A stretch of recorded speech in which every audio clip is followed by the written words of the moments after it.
Welcome to Transformative Principal, where I help you stop putting out fires and start leading. I'm your host, Jethro Jones. You can follow me on Twitter at Jethro Jones.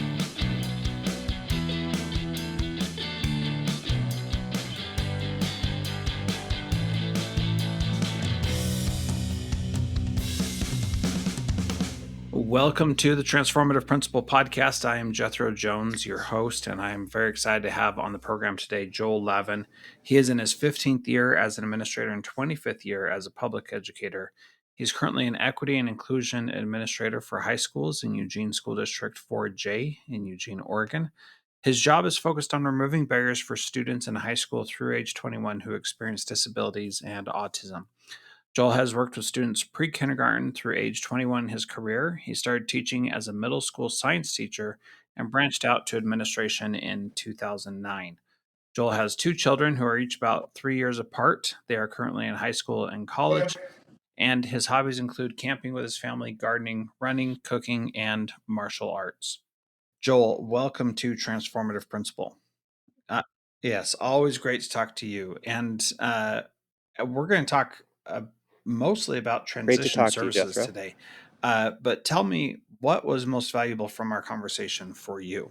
What I think is most valuable, thank you, about what we talked about today is that teachers, principals, students all are involved in the transition services process. And it's really about making sure that students feel heard and feel like they're a part of something, that they're developing their future as a student. That could be in a CTE classroom, or it could be working on independent living, but that they feel like they are a part of something and that they are steering themselves towards a future with success. Very good. For me, I think the big takeaway is the idea that even if we're talking about lots of different kids, every child has a unique and individual perspective that they go through as they go through school. And it's so important for that to be unique and tailored to what they specifically need. So lots of really good stuff. Joel has been on the podcast before. If you go to episodes 258 and 259, boy, Joel, that was 300 episodes ago, which is just crazy. You've been, I've known you for so long and so grateful for your friendship and your tireless efforts to always do great things for kids. So links to those previous episodes will be in the show notes, and we'll get to my interview with Joel here in just a moment. So, Joel, why don't you start by telling us about your work and what you do in your current role? Sure, Jethro. Yeah, so currently I work for Eugene School District 4J in Eugene, Oregon, as an equity and inclusion administrator. And I serve mostly students that are in high school, as well as students that are 18 to 21 years old that receive transition services. And mostly what I do is serve students that are on an IEP or students that are on a 504 plan and need support in the classroom. The district wants me to work more closely with principals and general education teachers, as well as special education teachers and specialists, to help everyone work more closely together to make inclusion happen in a more inclusive way, in a more effective way. Yeah. So, one of the things that I'm really excited about talking with you about is transition services, and which is for students with disabilities who are going from high school to whatever their chosen pathway is. Can you talk a little bit about the transition services piece first to make sure that people understand it? Because high school leaders understand it for the most part, but it can be challenging for people who are not high school principals. Tell us about what transition services typically look like. Sure. Well, as you and some of the listeners may or may not know, IDEA is the law that governs special education for the students that are in our schools in the United States. And part of IDEA states that we're responsible to help students become independent, successful citizens in our country. And so, one of the big pieces to that is that we have to help students plan that out. And especially students that are in high school and even students that are in eighth grade or that are about 14 years old need to begin planning what that transition service is like for them. They have preferences and interests and strengths that all teachers that work with that student know about, and it's our job to help them shape that plan and design that future for them and help them become a successful uh, person out there in the world. Yeah. Okay. Can you hear me well still? I can, Okay. yeah. My microphone died while you were talking, so we'll just cut this part out. That's okay. These Okay. things happen. Uh, Do I need to say, okay, no, so I don't have I to say got your anything stuff again? just fine. So Okay. what I want to talk to you about specifically is this transition vision project, and tell me about what you're thinking for how you do transition differently than others might do it. Sure. Well, um, some of the aspects of transition that are important are that we need to make sure that students get the education and training that they need when they're in high school or when they're outside of high school. We need to help them become employable, so we teach them pre-employment skills. And we also need to help them foster their own independence and self-advocacy skills. And in order to do that, they need to build, their own self-determination, and they have to also work on communication skills, etc. They have to plan for their future, but in order to do that, they need to have a team and they need to have programs that support that well. So one of the things that we have done in our district for a long time fairly well is we've provided a lot of these transition services to our students in specialized programs that are separate from other students. This has been successful for a number of students in some ways. They learn, for example, how to take care of an apartment because we have a program that actually is supportive of students learning how to do those independent living skills in an apartment, like doing laundry and taking care of a kitchen and cooking different meals that they learn.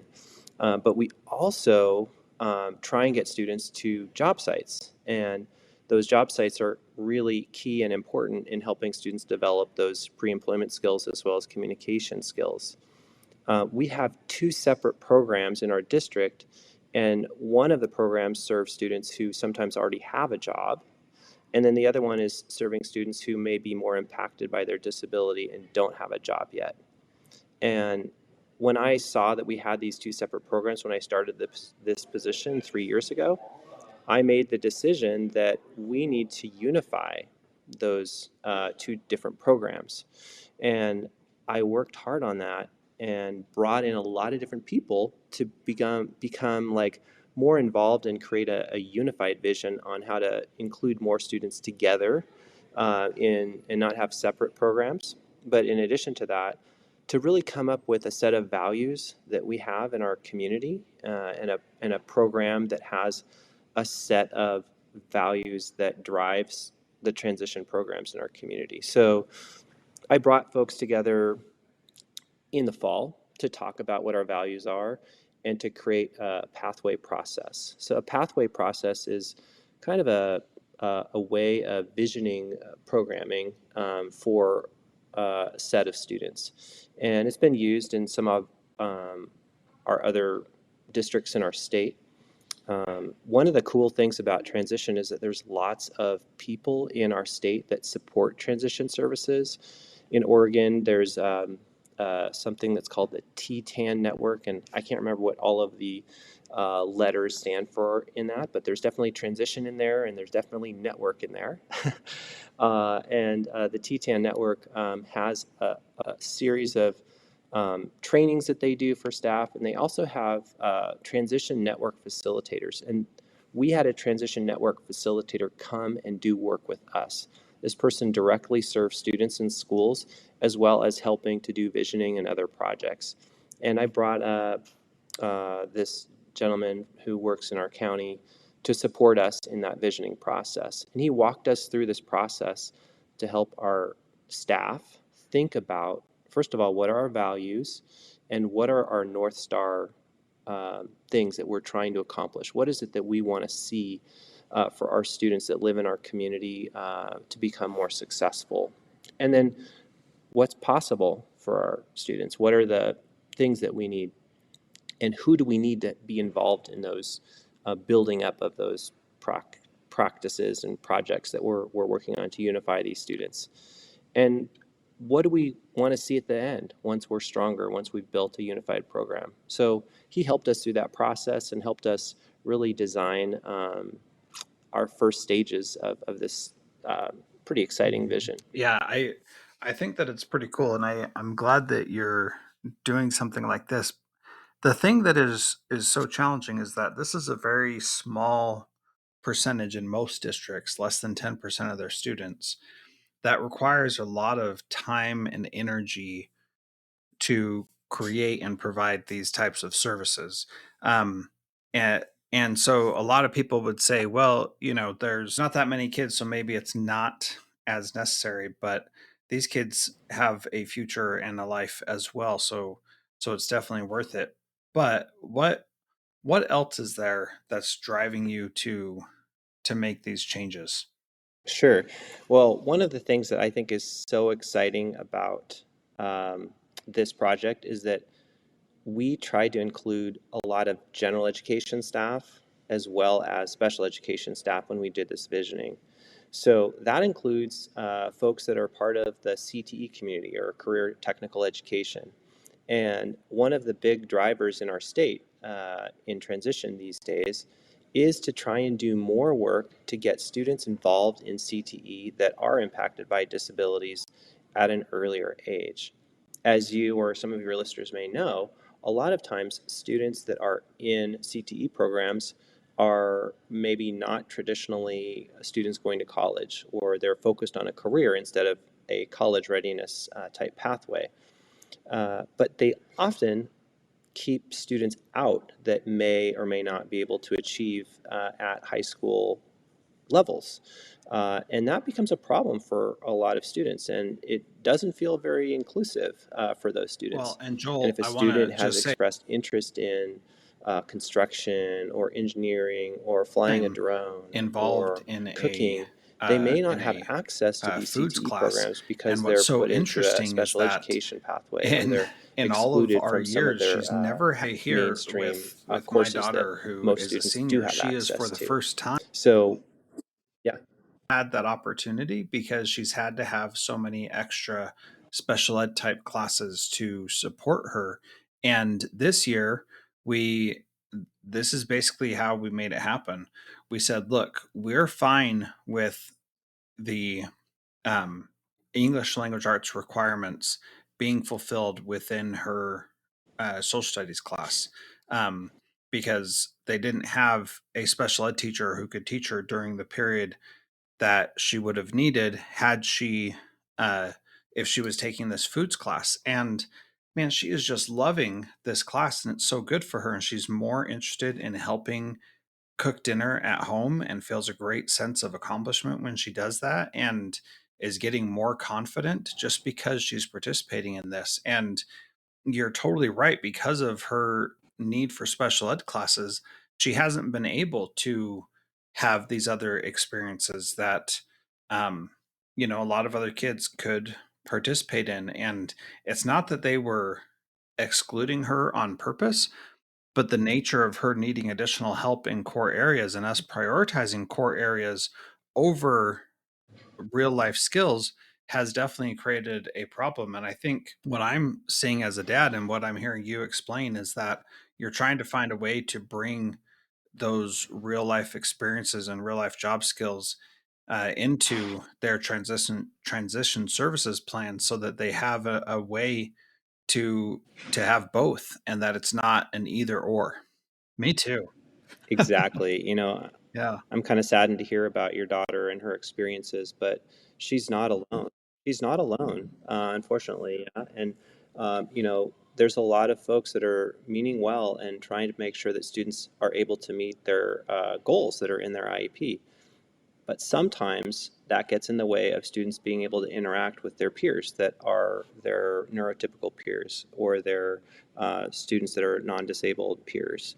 So that's one of the accomplishments that we're trying to achieve here in Eugene.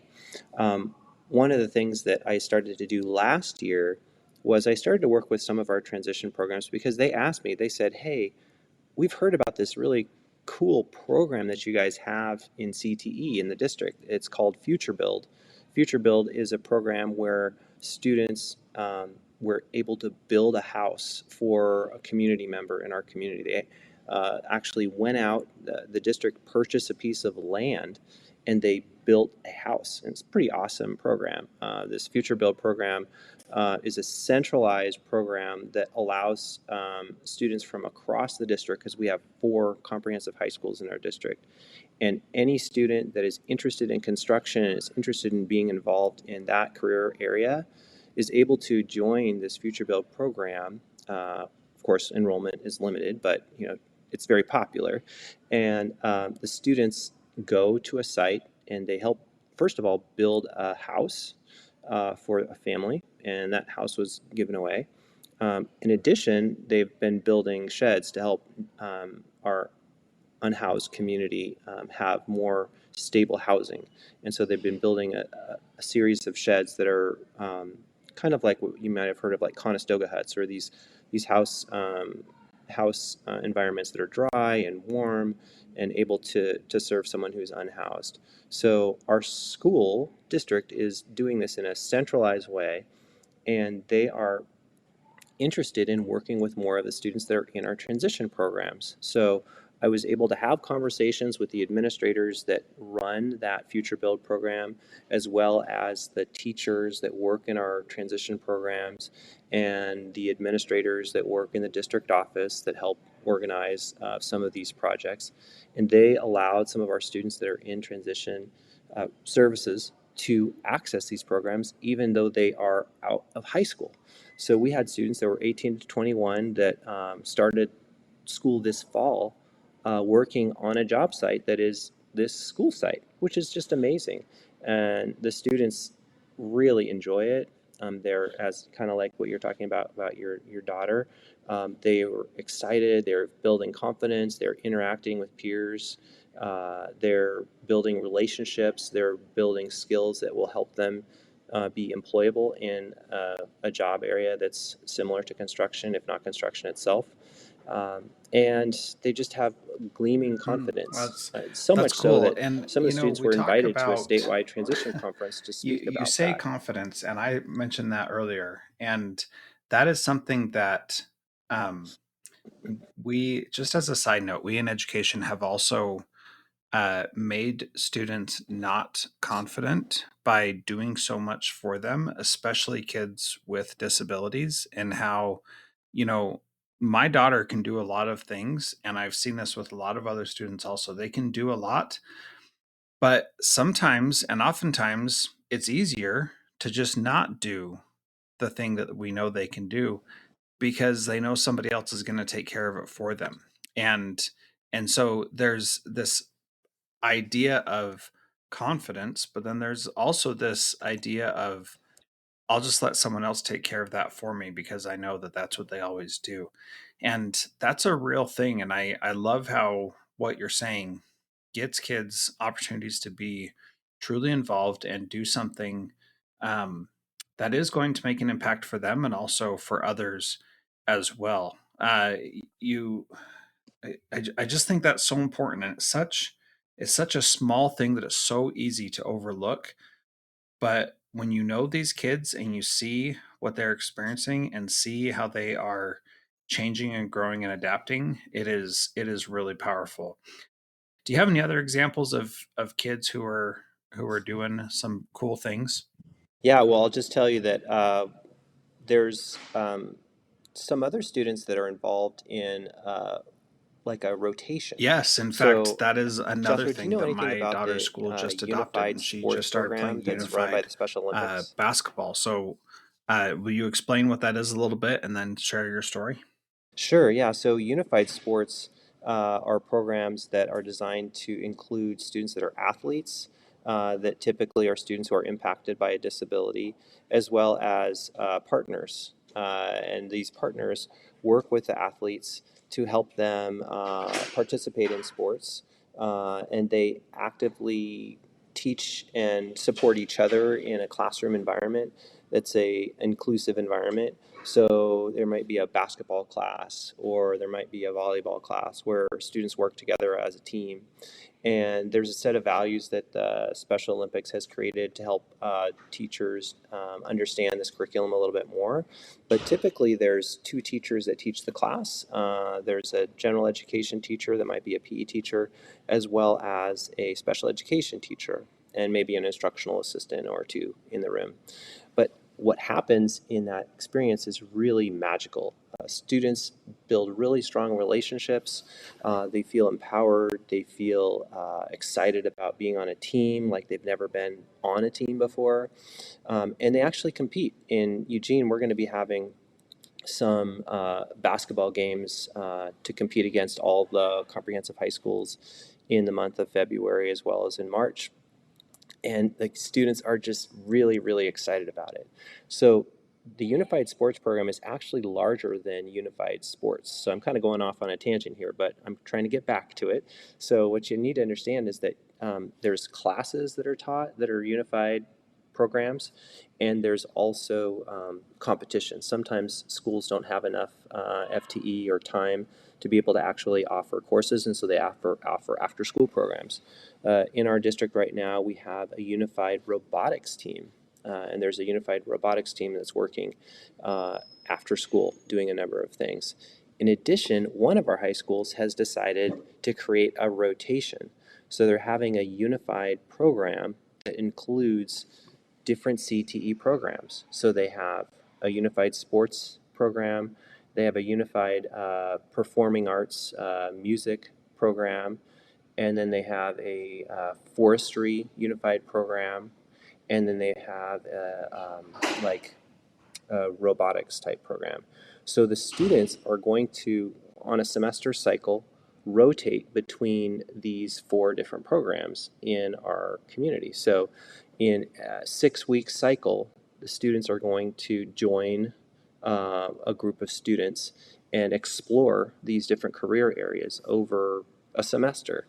And Yeah. boy, I'll tell you, the students are really excited about being involved, and they're really excited about being with their peers and doing things that they just haven't ever had a chance to do. So that's the kind of stuff that we're doing to increase students' exposure to CTE, to help them figure out more about what they Well, might want to do and with it's their so futures, just like important to every other have kid. that in your school. So if you don't have something like unified sports set up already, definitely check out the link in the show notes about that, because it is really powerful. And I was back east in New England, and I believe it was in Connecticut, maybe New Hampshire. Honestly, I don't remember. I'm sorry about that, but they're they do a lot with unified um, sports as well, and it's a big part of what they do district wide over there, and it's pretty cool to see that kind of stuff happen. So so those are other ways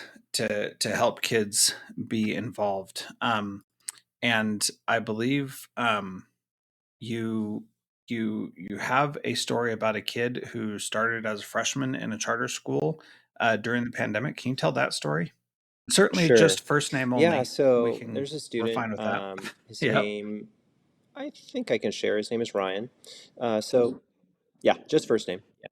Anyways, so Ryan was a pretty troubled student, and he had a lot of difficulty interacting with peers in this charter program. It was an uh, outdoor school type program where students were really interacting well. He didn't get along with others, and he had some problems with interacting with peers. And he ended up having to come back to the school district out of the charter program. We enrolled him in an alternative program, but the problem is that the alternative program didn't have enough services to really serve him in his needs with his disability. So he was challenged by that. He had a lot of extra attention, and we were able to meet his goals, but it was a strain on the alternative school. So we made a decision to have him move to one of our high schools, the same high school where this cycle, Explore cycle, was happening with CTE. And there's a program there that we have that's called the Transition Education Network. And the 10 program, or sometimes people call it tens because they don't want to get the number and the program confused. The 10 program uh, provided him with a lot more focus on independence and on building his skills for life after high school.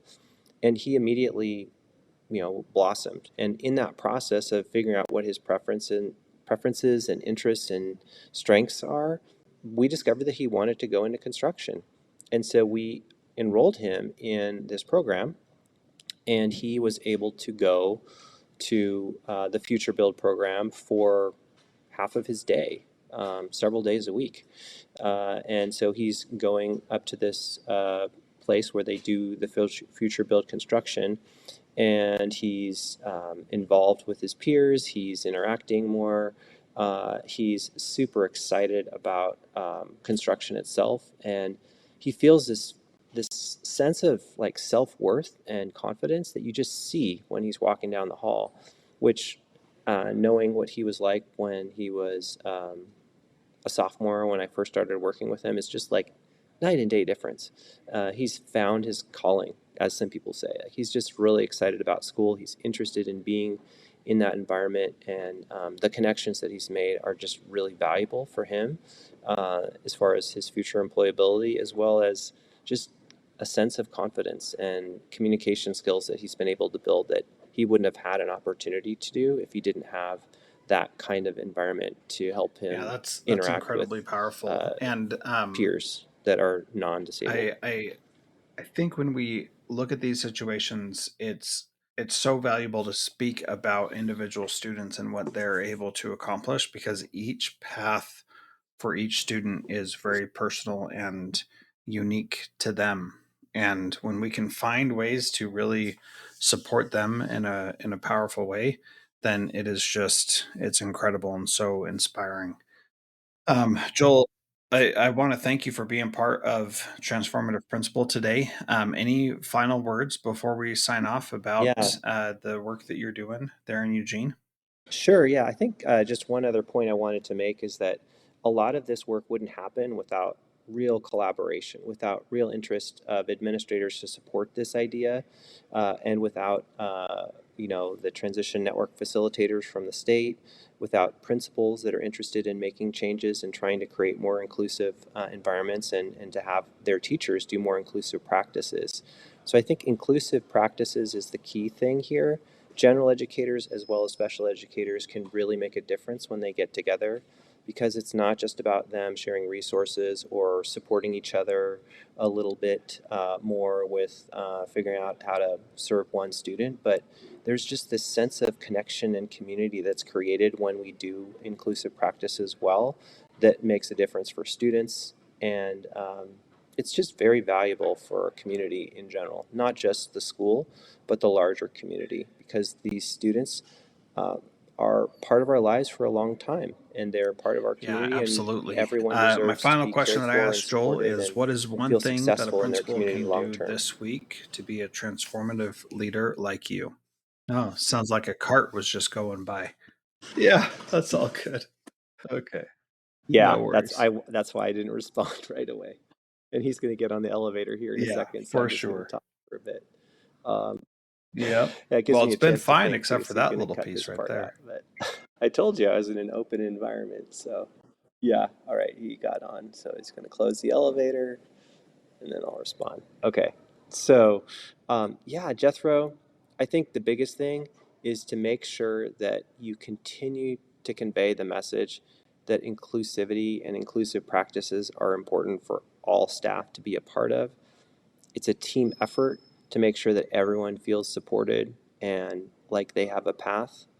And in order for that to happen, general education teachers, special education teachers, principals all need to spend time with each other, really understanding what each other's roles are, and Oh, that that's beautiful, Joel. Thank you they so have much for being part of part to play Transformative in making Principal. I sure that all of appreciate our you. students have a successful future.